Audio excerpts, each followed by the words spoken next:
السلام عليكم وأهلا بكم في رحلة عبر التاريخ. في الفيديو ده هنكشف واحدة من أخطر المؤامرات اللي مفيش حد بيحب يتكلم عنها. حضارة كاملة اتبنت على أكتاف علماء مسلمين، بس لما اتنقلت للغرب التاريخ اتكتب من أول وجديد واسم المخترع اتغير. جاهزين تعرفوا مين سرق علمنا ونسبه لنفسه؟ يلا نبدأ. تعرف إن الحضارة الإسلامية سبقت العالم كله. تعرف إن الوقت اللي أنت كنت بتحط أسس العلوم في عز لما كان الأوروبيون بيخافوا من الاستحمام، كنت أنت بتتزين وتتعطر اللي دلوقتي بيتصدر في صناعة العطور. هديك شوية أمثلة. في علم الجبر مثلا، محمد بن موسى الخوارزمي عالم مسلم في القرن التاسع كتب كتاب المختصر في حساب الجبر والمقابلة. الكتاب ده هو أصل علم الجبر اللي العالم كله بيدرسه النهارده. لكن لما العلوم اتنقلت لأوروبا في الأندلس بقى اسمه الجبرة، والخوارزمي اختفى من الصورة. مش بس الجبر، ده حتى كلمة الجوريزم جاية من اسمه. وخد عندك في الطب كمان، ابن سينا كتب القانون في الطب. الكتاب ده كان المرجع الأساسي في جامعات أوروبا لأكتر من 500 سنة. لكن هل حد من طلاب الطب هناك يعرف مين ابن سينا؟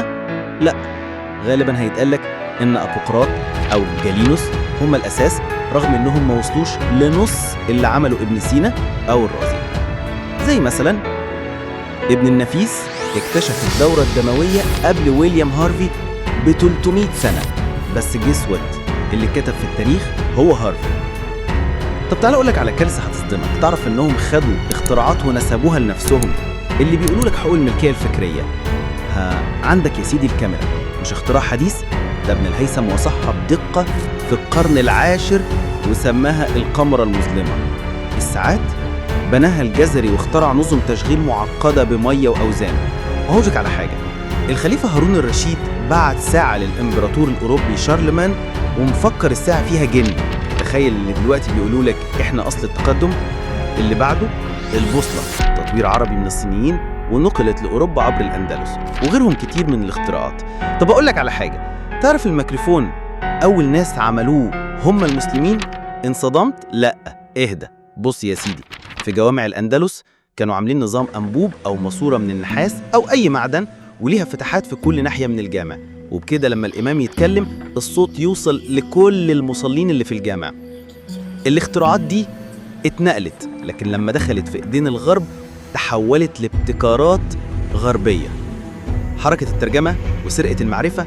بص، خلال القرن ال12 وال13 كان في حركة ترجمة ضخمة للعلوم الإسلامية في الأندلس وصقلية. علماء زي جيراردو الكريموني ترجموا كتب ابن رشد والخوارزمي، لكن الأسماء اختفت من الكتب المترجمة.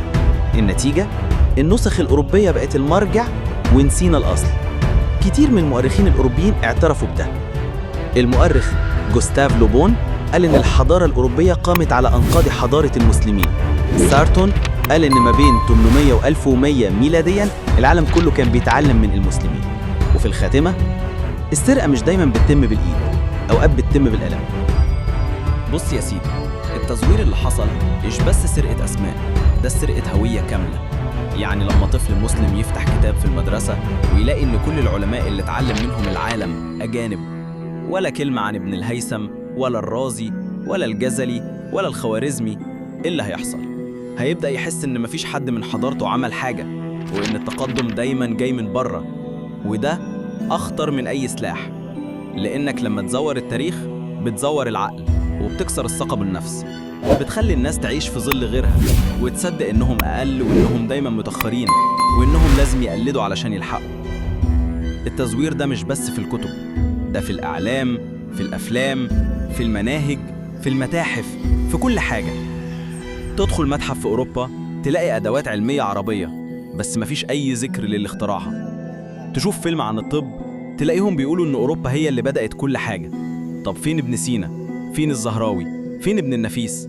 اختفوا كأنهم ما كانوش موجودين. وده بيأثر على أجيال كاملة. الطالب اللي بيذاكر بيحس إن العلم مش بتاعه وإنه مجرد متلقي، وده بيخلي ناس كتير تفقد الحافز وتفقد الانتماء وتفقد الإيمان بقدرتها على التغيير. لكن الأخطر من كده إن التزوير ده بيخلق فجوة بيننا وبين حضارتنا، بيخلينا ننسى إننا كنا رواد وإننا علمنا العالم، وإننا بنينا أساسات العلم اللي هم بيكملوا عليه دلوقتي. وده بيخلي ناس كتير تقول إحنا كنا كده، معقول؟ طب ليه محدش قال لنا؟ وده السؤال الحقيقي، ليه محدش قال لنا؟ علشان اللي بيملك القلم بيملك الرواية، واللي بيملك الرواية بيقدر يغير الحقيقة ويخليها تخدم مصالحه. لكن إحنا لازم نرجع القلم لينا، لازم نكتب تاريخنا بإيدينا ونعلمه لأولادنا ونحكيه في أفلامنا ونرسمه في لوحاتنا ونغنيه في أغانينا.